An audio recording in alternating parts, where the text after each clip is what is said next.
Good morning from Chandigarh. একজন মোবাইলে ভীষণ ব্যস্ত, সকাল সকাল রেডি হয়ে স্নান টান করে পুরো ফ্রেশ হয়ে আমরা এখন বেরিয়ে পড়ছি দিল্লির জন্য। লাগেজ অলরেডি বেশ কিছু চলে গেছে নিচে, আর এই একটা বাকি আছে, এটা তো আমি নিয়ে যাব। তো চলো নিচে বাইকের ওখানে দেখা হচ্ছে। তো টোটাল ট্রিপের আমাদের সব থেকে ভালো রুম পেয়েছি, রুম প্লাস বাজেট দুটোই সব থেকে ভালো পেয়েছি এইখানে চণ্ডীগড়ে। তো ফুললি রিকমেন্ডেবল, তোমরা যদি হল্ট করতে যাও চণ্ডীগড়ে এই হোটেলে করতে পারো। রেটও খুবই সুন্দর, আর রুম তো দেখতেই পাচ্ছ কতটাই ভালো। চলো নিচে গিয়ে দেখা হচ্ছে। আমরা হোটেল থেকে বেরিয়ে পড়েছি লাগেজ নিয়ে, এখন লাগেজ লোড করা হচ্ছে বাইকে। তো এটা একটা খুব ডিফিকাল্ট কাজ, যারা করে থাকো তারা জানো যে এই বাইক লোড করা আর আনলোড করা মানে কতটা ডিফিকাল্ট কাজ। মানে সৌম্য বলেই পারে, আমার পক্ষে তো সম্ভব নয়ই এটা করা। বাড়ির থেকে যেদিন বেরিয়েছিলাম সেদিন থেকে শুরু করে আজও অবধি ব্যাগপত্র সব রেডি করা গোছানো। আমি জাস্ট কি লাগবে সেগুলো বার করে দিই, ওই সব কিছু গোছায়। বরাবরই বিয়ের পর থেকে ওটাই করে, কারণ আমার গোছানোটা ও ঠিক পছন্দ হয় না, আর ও এতটাই ভালো গোছায় যে আমি পারিও না। তো এই জিনিসটা আমি ওর উপরেই ছেড়ে দিই, ও করে নেয়। তো এটা খুব ডিফিকাল্ট কাজ। দেখো বেচারা ঘেমে গেছে পুরো। আগে বেরিয়ে যাই, সামনে গিয়ে তারপরে কোথাও একটা খেয়ে নেব। তো চলো ও লাগেজগুলো বাইকে লোড করুক, তারপর দেখা হচ্ছে তোমাদের সাথে। আমাদের লাগেজ লোডিং কমপ্লিট, এবার চলো আমরা বেরিয়ে পড়ি। তো আমরা হোটেল থেকে বেরিয়ে পড়লাম।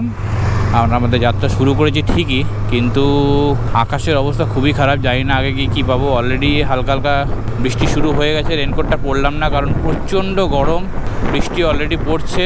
জানি না আগে কী হবে, কোথাও দাঁড়াতে হবে কিনা। দাঁড়াতে হলে দাঁড়াবো। চলো বেরোতে বেরোতে বৃষ্টি। আগে গিয়ে যদি পসিবল হয় ফ্লাইওভারের নিচে দাঁড়াবো।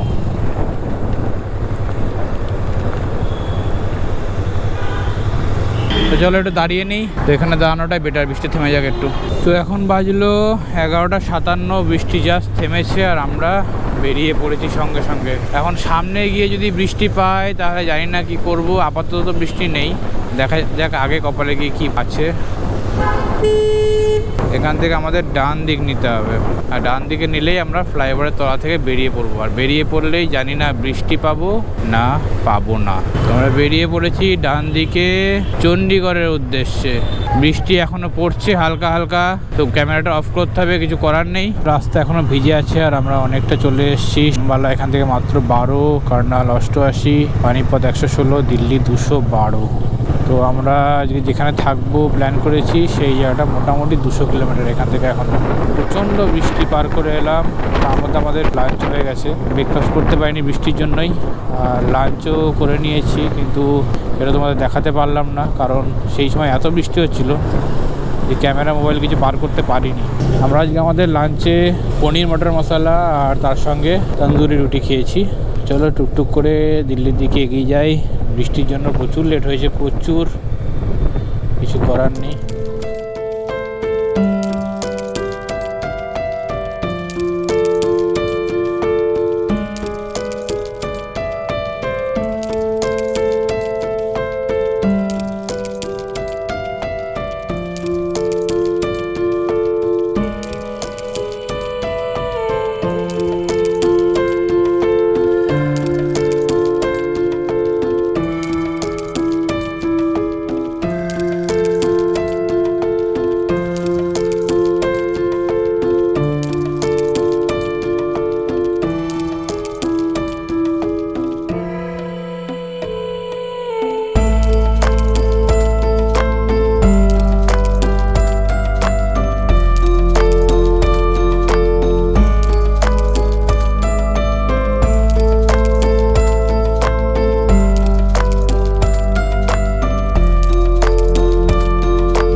এখন এখানে ব্রেক নিয়েছি, জল আর কোল্ড ড্রিঙ্কস অলরেডি খাওয়া কমপ্লিট। আসলে আজকে সকালবেলায় আমাদের ব্রেকফাস্ট হয়নি, তোমরা জানোই। আমরা তাড়াতাড়ি করে বেরিয়ে গেছিলাম হোটেল থেকে। তো বেরিয়ে রাস্তায় এত বৃষ্টি, মানে কতবার যে রাস্তায় দাঁড়িয়ে, জাস্ট বেরোনোর সঙ্গে সঙ্গে বৃষ্টি শুরু। হ্যাঁ, গুনে বলতে পারবো না। তো বৃষ্টির মধ্যেই দেখলাম যে যখন দাঁড়িয়েছি তখন আমাদের অনেকটা দেরি হয়ে গেছিলো, প্রায় 12:30 একটা হয়ে গেছিলো তখন। তো তো আমরা ঠিক করলাম যে দাঁড়ালামই যখন তাহলে খেয়ে নিই, কারণ সকাল থেকে আমাদের ব্রেকফাস্ট করা ছিল না আজকে। তো একবারে আমরা পাশে হাইওয়ের পাশেই একটা ধাবাতে দাঁড়িয়ে লাঞ্চটা করে নিচ্ছি। তো তোমরা তো জানোই আমরা বিগত কিছুদিন ধরে লাঞ্চে আর ভাত টাত খাচ্ছি না। তো আজকে লাঞ্চে বাটার নান আর চানা পনির খেয়েছি আমরা, তার সাথে স্যালাড ছিল। তো ওটা খেয়েই বেরোলাম, তারপরেও দুবার দাঁড়াতে হয়েছিল বৃষ্টির জন্য। তো এখন এদিকে এসে আমবালার পর থেকে ওয়েদারটা একটু ভালো দেখছি, আর যেতে যেতে ভালো লাগছিল না, একটু ঝিমুনি লাগছিল, কারণ রাস্তাটা ভীষণই বোর হচ্ছি দুজনেই। এতদিন একটা অন্য পরিবেশে ছিলাম, হঠাৎ করে একটা অন্য জ্যাম, সিগন্যাল, ট্রাফিক এইসব পরিবেশে এসে একটু দুজনেই টায়ার্ড লাগছে। তো একটু দাঁড়িয়ে কোল্ড ড্রিঙ্কস খেলাম, একটু গল্প করলাম। চলো এবার বেরিয়ে যাই, অনেকটা যেতে হবে, দিল্লি আজকে ঢুকতেই হবে যেভাবেই হোক। চলো রাস্তায় গিয়ে ইজিলি 2-3টের মধ্যে ঢুকে যেতাম, কিন্তু কি আর করা যাবে। তো আমরা বেরিয়ে পড়লাম হোটেল শিভ ডিলাক্স থেকে আমাদের কোল্ড ড্রিঙ্কস ব্রেক নিয়ে। চলো আবার হাই রোডে উঠে যাবো। ওয়েদারটা এখন একটু ভালো ভালো লাগছে। বাবা কি ওয়েদার ছিল কিছুক্ষণ আগে।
আমাকে 10 মিনিট দাঁড়াতে হবে রাস্তার ধারে 10 মিনিট দাঁড়াতে হবে।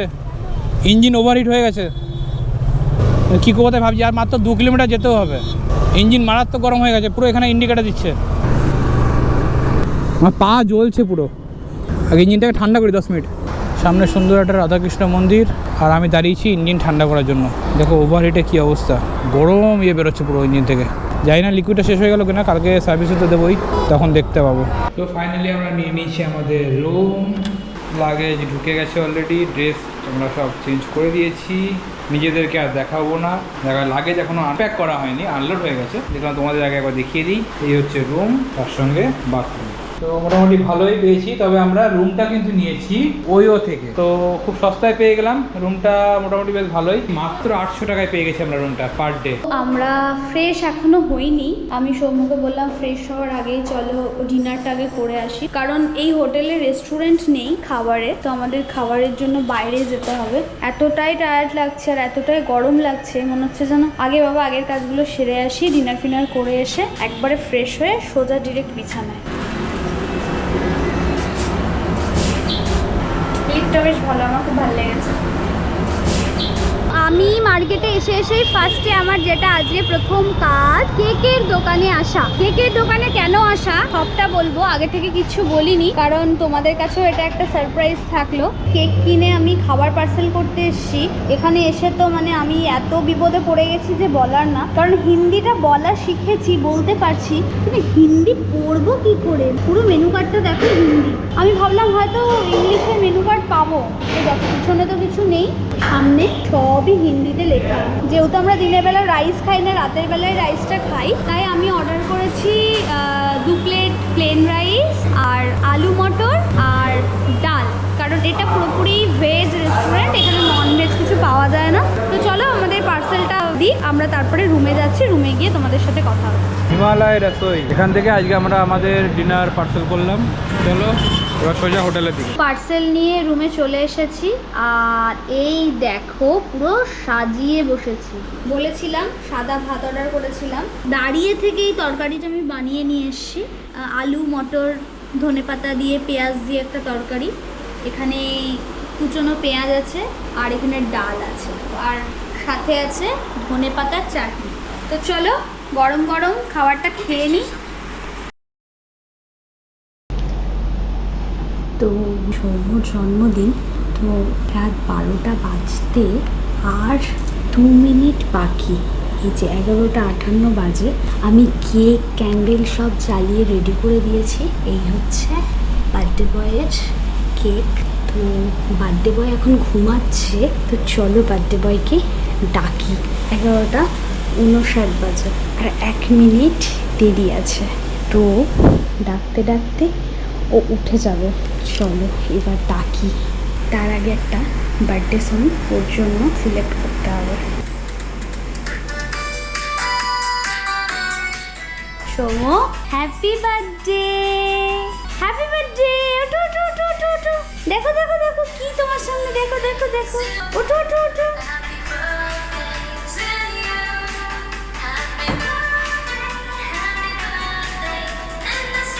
তাকাও তাকাও তাকাও, এই নাও ধরো। বার্থডে বয়ের এখনো ঘুমই ছাড়েনি, দেখো এখনো ঘুমাচ্ছে। ক্যান্ডেলগুলো নেবাও, লাইটটা জ্বালাবো তারপরে। চলো চলো চলো চলো। ইয়ে হ্যাপি বার্থডে, হ্যাপি বার্থডে।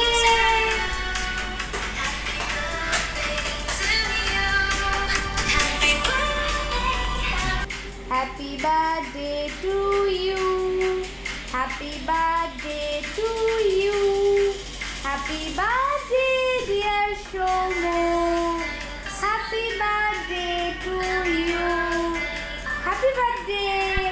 চল ভালো কেকটা খেতে।